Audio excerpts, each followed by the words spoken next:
We begin our show today with breaking news. Kawhi Leonard will not play in the upcoming Paris Olympics for Team USA. The Clippers forward will be replaced by Boston Celtics guard Derek White.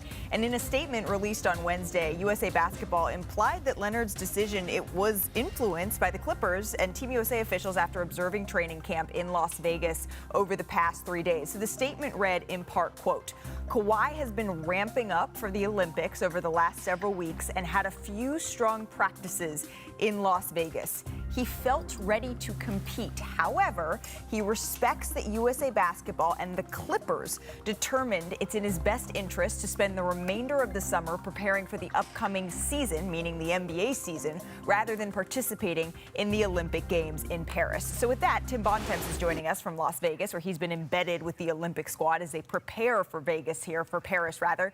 Tim, Kawhi said recently he'd been rehabbing his knee over the past 2 months, and he wasn't sure whether or not he'd be able to play up until about 2 weeks ago when his tune changed, and now it's changed again. So what happened here? Well, Malika, I think as you laid out in that statement, I think this was a joint decision made by the Clippers and Team USA, and even Kawhi Leonard potentially himself with his situation with that knee coming off that playoff series against the Dallas Mavericks, where, as you remember, he was out there in games 2 and 3 of that series and looked bad enough at that point that the Clippers had to sit him down for the remainder of that first-round series against the Dallas Mavericks because they did not like the way Kawhi looked in that Game 3 when he didn't look like himself, frankly, at all. And over the past few days here in camp, obviously, Tyronn Lue, Clippers head coach, is one of Steve Kerr's assistants with Team USA. Lawrence Frank, the president of basketball operations, and Mark Hughes, another senior member of the Clippers front office, was on hand here in Los Angeles to watch Kawhi closely with Team USA. And he showed up with a big sleeve on that right leg. He had a bit of a limp when he walked in.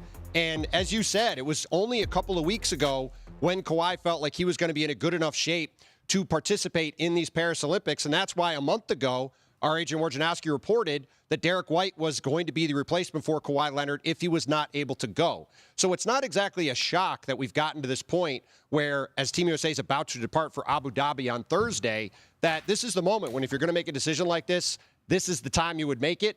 And clearly, after Kawhi Leonard gave it his best to try to be ready to play in the Paris Olympics, everybody got together and decided the right thing to do was to have him stay home, get ready for the Clippers going into their new season in their new arena, the Intuit Dome, this fall, and have Derek White replace him on this Team USA roster. Yeah, shock, I don't know, is what I felt seeing that this morning, Tim. Maybe a little bit of disappointment for Kawhi Leonard, knowing that he absolutely wants to be able to represent his country, and now this is the decision that has been made. You mentioned Derek White, the replacement, of course, for Leonard here. What can you share about the process that he's now going through, needing to ramp up for Paris? Yeah, Malika, I'd echo that just really quickly on Kawhi, too. We spent time around him this weekend, getting here, getting with Team USA, doing a bunch of media stuff. He seemed very excited. His teammates seemed excited about being around him. Several guys joked he's the guy who's the funniest guy on the team, which is not really what people think about with Kawhi. So it is a shame he's not able to play. But as for Derek White, this obviously been a whirlwind several weeks for him. He just signed a massive extension a few days ago to remain with the Boston Celtics for the next several years. He obviously won an NBA title last summer. And this week, he's been in Parker, Colorado, his hometown, running his camp, his annual camp in the summer. And he was supposed to go to the ESPYs tomorrow in Los Angeles. And obviously, he will not be doing that now as he's getting ready to join Team USA in Abu Dhabi on the next portion of their journey through this 5-game exhibition schedule. He won't be with the team tonight here in Las Vegas, but as we saw during the playoffs and throughout this season with Boston, Derek White, one of the best two-way guards in the NBA. He and Drew Holiday both on the all-defensive team this year, and he will slot right into this group as an elite player on the defensive end, guy who could space the floor and play off the ball and hit threes. Really should fit in seamlessly with this group, replacing Kawhi Leonard. But as we said, obviously disappointing for Kawhi. He's not able to finish out this run and be part of this group going to the Paris Olympic Games in a few weeks. Well, the ESPYs red carpet loss is the U.S. men's roster's gain. Tim Bontemps, thank you so very much. We're going to see you a little bit later in the show. I want to bring in Chiney Ogwumike, Zach Lowe into the conversation. This is disappointing. It's just a bummer here for Kawhi Leonard. Zach, what was your reaction to learning he would not be able to head to Paris with the Team USA here? Disappointment, but certainly not surprise. And it just reinforces my confusion about the Clippers drawing a line in the sand in the fourth year with Paul George, because it just seems unlikely at this point that you're ever going to get more than 60 whatever games out of Kawhi in a season, if that. And in the past, when that happened, you could lean on Paul George or Paul George and James Harden to keep your team afloat. Paul George is gone. James Harden is back. A host of role players are in Paul George's place.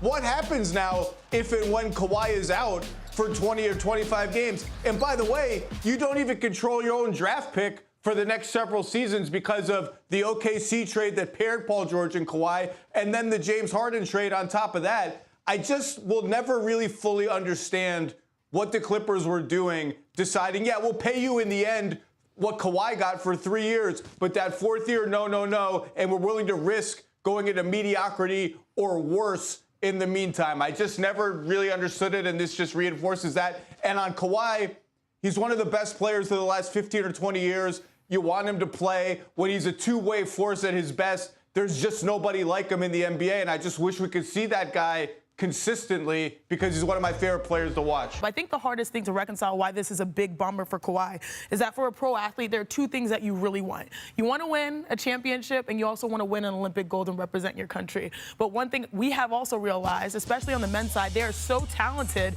that it's not necessarily a requirement for your legacy to win an Olympic gold. It is something that is icing on the cake, something that has separated a lot of legends. But I think there is a prioritization on him winning an NBA championship given the sacrifices and all the different ways that the circumstances have built themselves up to with the Clippers, the investment they made in him, the investment the Clippers have made overall in themselves. I think that's hard. And also, he's won championships before, but still the pressure is on him. And it's hard when you come off of a difficult season, ending the way you did, to go and expend yourself more, knowing that there's more to come, 82 more games, and then trying to fulfill those expectations. And it's a tough one. Exactly. And I think we'd feel differently if he never went to join the Olympic roster at all, right? If he'd bowed out earlier and said, you know what, I think we're just going to focus on this, it just feels like it's adding insult to injury again here for the Clippers, for a guy who hasn't been able to finish the season. By finish the season, I mean be able to play through the playoffs since the bubble. And what happened in the NBA bubble? Well, he got 4 months off beforehand, essentially, to be able to rest his body so that he could gear up mid-season again, essentially, to be able to complete the season. Yeah, and in fairness, he has won NBA championships in two different organizations, whether it's the Spurs or the Raptors, and he's trying to do so with the Clippers. But we do, as athletes, have recency bias. In the last few years, it's been hard because I think that's what people remember, the falling short, the not being available, and going to the Olympics probably would be great, but if it was detrimental to the overall goal of winning a championship with the Clippers, I think that's where the scrutiny comes. Right, and as Zach said, opening up a new arena, all of those factors for the Clippers, it's just hard to feel good about that pursuit right now. Speaking of it, in the world of social media, it's always a little bit of it's risky business if you want to just send out a tweet or something before maybe checking around your surroundings. Ask Eric Bledsoe. You could be in a hair salon saying you don't want to be there, and then people make a whole big thing out of it. But it was rather curious that less than an hour after Mark Spears reported that Derek White would be replacing Kawhi Leonard on Team USA, I'm not saying he might have been busy.